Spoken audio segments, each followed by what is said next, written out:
Aduh adik-adik, ibu lagi pusing nih ya. Di sosial medianya ibu isi beritanya plakar. Gak habis-habis nih adik-adik, semua nih plakor. Dari yang namanya artis, asisten negara, masyarakat, makhluk gaib, hewan, tumbuhan. Ada aja nih kasusnya pelakor. Belum lagi nih adik-adik, kalau misalnya istri dari korban pelakor ini bertumbuk dia sama si pelakor. Bengep dah tuh orang. Baik adik-adik, sebelum kita belajar ke inti materi, kita harus belajar dulu nih. Istilah pelakor ini dari mana datangnya? Walaupun banyak dipakai di jagat medsos saat ini ya adik-adik, tapi ternyata kata pelakor ini lahir di tahun 2005. Pada saat ada kasus seorang penyanyi bernama Mayang Sari menjadi orang ketiga dan juga merebut Bambang Triatmojo, seorang suami dari Halimah. Dan pada saat itulah kata pelakor ini lahir. Kata pelakor ini merupakan singkatan dari perebut laki orang. Sebelumnya ada istilah WIL alias wanita idaman lain. Tapi agak laule ya, istilah ini udah lama dipakai. Yang biasanya yang pakai itu orang-orang umur 30-an ke atas. Jadi gak asyik gitu didengar ya. Hai. Oke. Penggunaan kata pelakor ini masih jadi perdebatan ya adik-adik di kalangan para ahli. Karena sebenarnya orang yang mau berselingkuh itu kan cewek dan cowok, bukan cuma si cewek aja. Dan ini kan makhluk hidup adik-adik. Mana ada makhluk hidup itu direbut? Kagak ada tuh istilah ngerebut kucing orang, ngerebut cupang beta, ngerebut pohon kolang-kaling. Mana ada? Jadi istilah ini agak ganjel gitu rasanya, kayak bisul. Anyway, sebenarnya adik-adik ada penjelasan kenapa seorang perempuan mau menjadi pelakor. Nah, ini diterbitkan jurnal tahun 2019 tentang psikologi wanita simpanan. Kebanyakan dari wanita simpanan ini memiliki masa lalu yang buruk dengan keluarganya. Selain itu, mereka memiliki tingkat kesejahteraan yang rendah. Maka dari itu, mereka membutuhkan orang lain untuk diandalkan. Tapi sayangnya, orang lain itu adalah suami orang.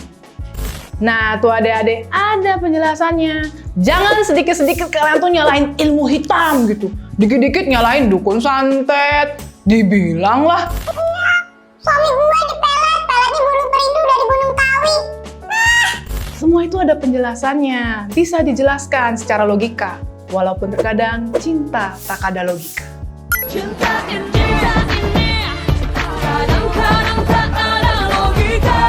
Dikutip dari website Hello Sehat, ternyata ada 5 alasan kenapa perselingkuhan itu terjadi. Dan ternyata pelakor bukan salah satunya adik-adik ya. Yang pertama adalah kurangnya kepuasan in the hoy di dalam kamar. Damn! Mungkin kalau misalnya lagi berantem, kadang-kadang dunia perkasuran jadi hambar ya adik-adik.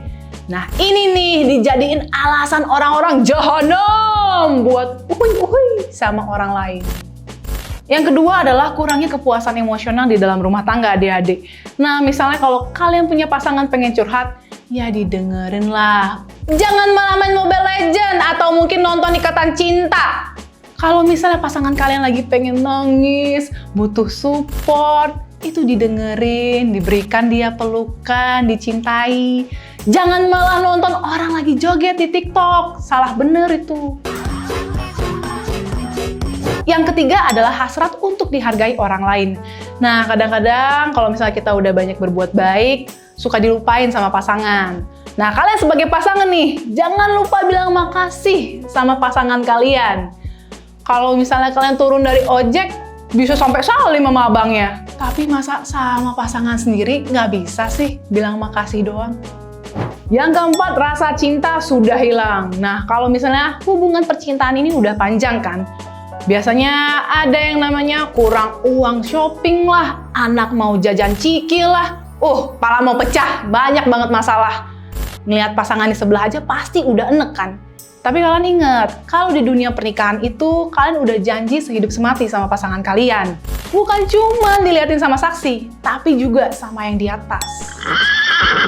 Nah, saran dari ibu nih adik-adik, kalau kalian enek ngeliatin pasangan, coba di throwback sedikit pada saat menikah, berapa keluar duit buat gedung, buat catering, belum lagi buat mahar. Wah, mahal banget kan? Jangan cuma gara-gara mikirin cinta. Kalian jadi rugi banyak ya adik-adik. Tapi benar kata pepatah, bahwa pernikahan itu adalah ibadah. Karena pernikahan itu sulit ya adik-adik. Yang gampang cuma satu, ngasih kembalian ke kasir Indomaret. Tapi adik-adik, mari kita tanya ke warga lokal, kalau dalam perselingkuhan nih, siapa yang perlu disalahkan? Apakah si suami, si pelakor, atau justru kita perlu menyalahkan keduanya? Dua-duanya. Kenapa? Kalau suaminya udah jelas-jelas sudah punya istri, kenapa selingkuh? Ya. Kalau yang si perempuan udah tahu dia punya istri, kenapa diterusin? Gitu loh. Kalau misalkan salah, sama-sama salah mereka duanya. Nggak ada yang benar kalau mereka berdua tuh sebenarnya. Berarti nggak ada yang lebih salah, semuanya setara. Setara. Si dua-duanya sih. Hal itu nggak mungkin terjadi kalau cuma satu orang doang yang ngejar, tapi yang satu tuh nggak nanggepin. Pasti kan harus kayak ada timbal balik kan. Berarti yang salah dua-duanya. Lebih ke dua-duanya sih, soalnya kalau udah dipancing dan pihak satunya lagi mau dipancing, ya sama aja. Berarti yang salah dua-duanya. Dua-duanya, aku nggak bisa nyalahin satu pihak, mau cowok atau cewek. Kalau dua-duanya tertarik untuk berselingkuh atau mancing untuk selingkuh, ya udah salah aja semuanya. Oh, berarti semua salah nih? Semua salah, Nggak ada yang benar? nggak ada yang benar. Istrinya salah juga? Tergantung, intinya tapi dia diselingkuhin. Oh, tidak diselingkuhin, berarti dia korban ya? Oke, makasih. Menurut aku yang mulai duluan, yang ngedeketin duluan tuh siapa? Gitu. Siapapun yang ngedeketin duluan itu yang salah. Ya. Kalau menurut gue sih yang salah selalu suaminya ya, soalnya kalau gangguan tuh pasti ada di mana aja nggak sih? Benar. Jadi kalau prinsip si laki-lakinya nggak firm ya susah dilepas gitu. Ya namanya cewek ada di mana-mana, cantik, makin muda makin cantik kayak gitu. Jadi ya harus tergantung prinsip cowoknya sih. Gak ada yang disalahin dong, Say. Makasih dong sama pelakornya. Makasih juga sama lakinya. Tinggal cari laki lain.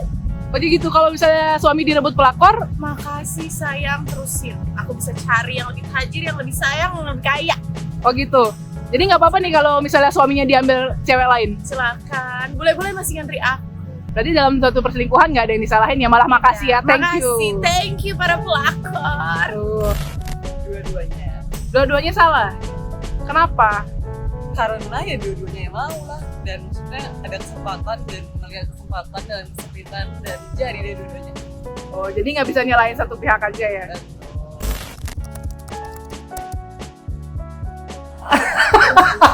Ya pernah lah, pernah. Pernah dipelakorin? Pernah dipelakorin. Cuman kondisinya ya udah, itu zaman dulu ya. Zaman dulu. Makanya saya pernah break selama berapa tahun tidak pernah pacaran, ya udah. Makanya kalau misalkan posisi gue lagi benar dan mereka melakukan pelakor gitu kan, dan mereka melakukan hubungan di luar gue, dan mereka yang salah. Gitu. Jadi juga berkaca ke dalam diri sendiri Iya ya? dong, kita harus mengaca apakah ada yang kurang dari kita, apakah ada yang salah dari kita gitu kan. Nah, kalau misalkan yang perbaiki semuanya. Puji Tuhan belum ya kalau sekarang. Jadi pelakor? Belum. Jangan sampai Enggak dong. Iya, amit-amit. Makasih ya? Iya. Gak pernah. Alhamdulillah, jangan dong. Amit-amit ya? Kalau jadi pelakor? Enggak Nggak sih. pernah juga. Enggak sih, zaman ini karma berlaku. Saya karma tuh enggak.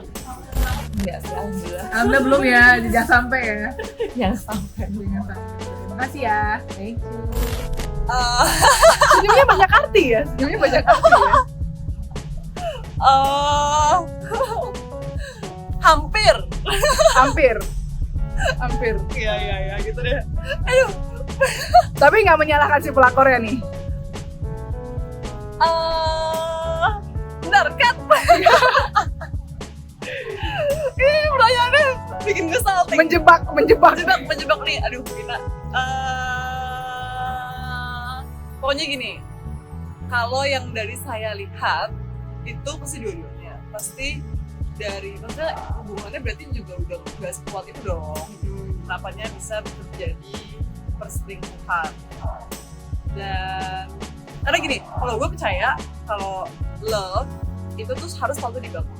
Gak cuman kayak, oke, gue jadi sama lo, kayak kita pacaran, terus habis itu udah, no. Tapi kayak misalnya setiap minggu harus ada kegiatannya, harus kenal satu orang sama lainnya, harus pokoknya even kalau udah jadi suami istri pun harus tetap dibangun. Itu penting. Kalau enggak akan mati dan akan kayak cuma jadinya partner dalam hidup doang yang kayak akhirnya kayak oh ya udah jadi bisa selingkuh. Jadi kayak tanaman harus disiram terus gitu ya. Betul sekali. Ya mungkin adik-adik masyarakat halayak masih tersulut api cemburu, jadi nggak bisa ngelihat sesuatu secara bersih gitu ya. Mungkin perlu dibuka mata batinnya sama Om Hao, supaya bisa melihat dunia lebih luas lagi. Nah adik-adik, sekian kelas hari ini. Semoga kalau adik-adik mau membangun bahtera rumah tangga, kita bisa menjalani dengan lancar. Jadi Ibu hari ini pamit dulu, karena sebentar lagi harus isi kelas sebelah nih, oke? Jangan ribut, takutnya Ibu dimarahin Pak Kepala Sekolah. Oke? Ibu pamit dulu ya.